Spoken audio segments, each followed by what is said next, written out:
And when I think back to being injured and being sat on the bike and, you know, being in a really, really bad place and being like, she would have done absolutely anything to be on that start line. So kind of go and do that justice.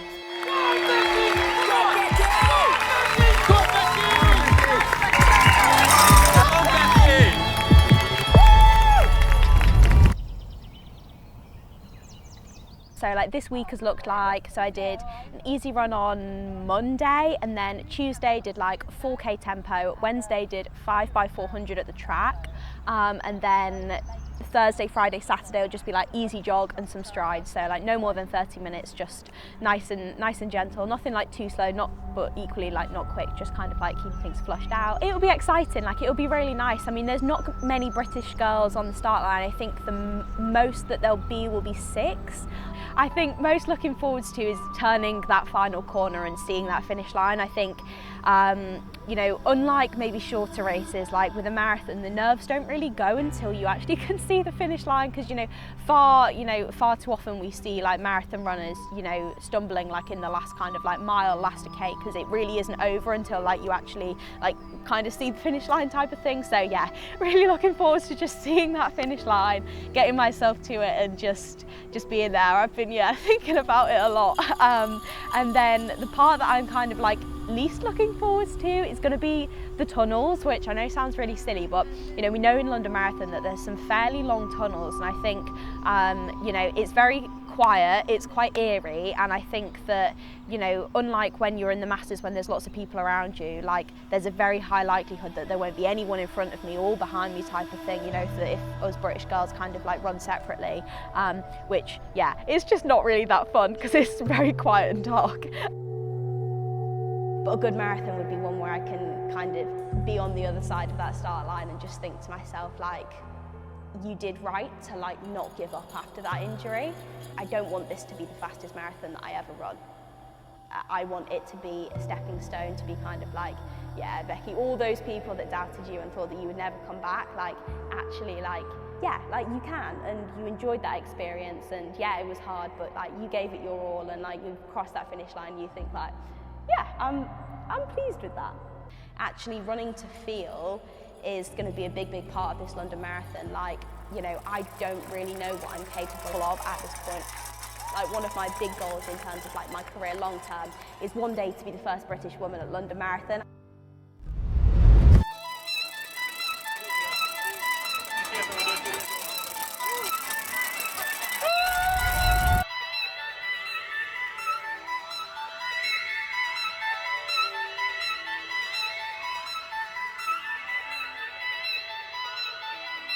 Go on, Becky!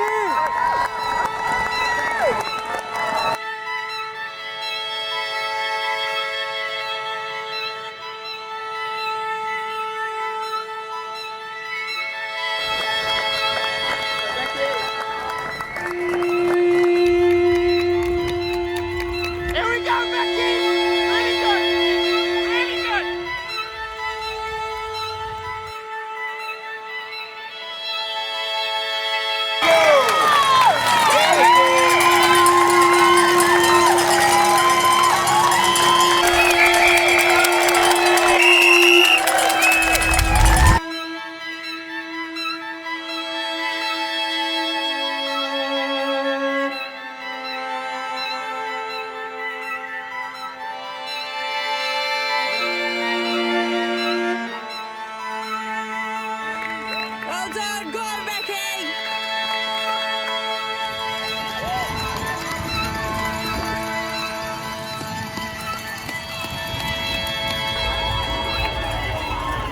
Go on, Becky!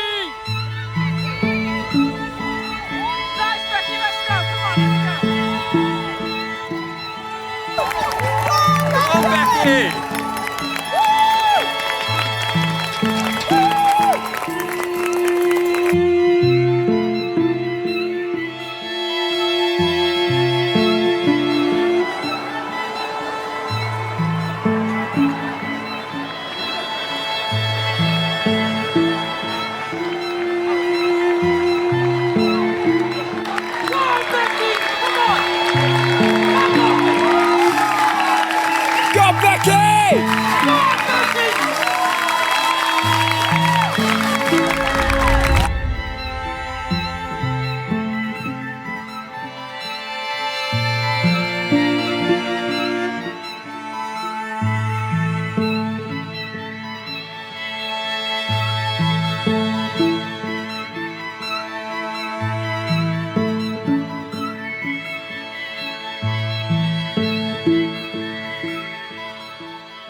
in second place in the British Marathon Championships with a time of 2 hours, 35 minutes and 25 seconds, Becky Briggs.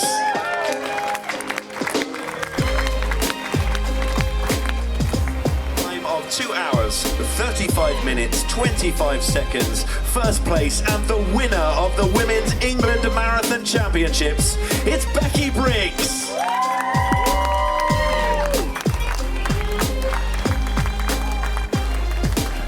Time for some photos with our winners. I'm not gonna lie, when we saw your first 10k, I said to Charlie, I don't know if Becky's gonna make it to make a clip for the It's been about 5 hours since you finished the marathon. Tell us what you've done since you finished. How's it all gone? I mean, it's been great, yeah. There was the presentation, I managed to see my parents and then went back, had a shower, got myself sorted, washed the Morton off because I was absolutely covered in Morton. And then, yeah, have come to the pub and yeah, it's really nice to see everyone. Describe the atmosphere at the pub. Obviously you've got so many people coming round you, you've got your medals on, everyone's got their own achievements. What's the just general atmosphere like now of that post-marathon? Oh, it's so good, like so good. And obviously like, you know, this is kind of like arranged through like Tommy's like Battersea Badgers and there's just like so many people who have done so well today, like so many incredible performances. And then it's really nice to have like a big group of people from like Teddington as well. So yeah, it's been fun. Yeah, so you came second Brit overall. How would you describe that in terms of success on the marathon day? Not maybe the time you're thinking or the conditions or anything like that, but in a couple of sentences, how do you feel about your performance? I'm really pleased. I just wanted to execute this one as being like, yeah, okay, like my marathon journey isn't over. And I think that like today I've shown that like, yeah, it's not over. And I think that especially like London Marathon as an elite woman, it's not the fastest of courses. Like it's hard out there. Like doing the last 10K completely on your own is brutal. But to kind of finish and be like, yeah, second Brit, first English woman, and yeah, I'm pretty chuffed with that. Like, you know, I suppose like when I was kind of like hobbling around with 2 stress fractures, I would have been really chuffed to know that I could do this in the future. So yeah, proud to be back. And last 2 questions. First one, what is your one quick bit of advice for someone who's considering to do their first marathon or trying to run a fast marathon next year? Oh, I would be take on your nutrition. Like practice it and take on your nutrition because like it helps so much. Like you can't get around a marathon if you don't do that type of thing. It's so important. Yeah, okay, yeah. So second question links to nutrition. People have finished the marathon, they've smashed the time, they're going out afterwards. What is the Becky Briggs recommendation of the one drink, the first drink to have to celebrate your marathon? Tequila shot, it has to be. There we go. TDP on the map. Nice. Great.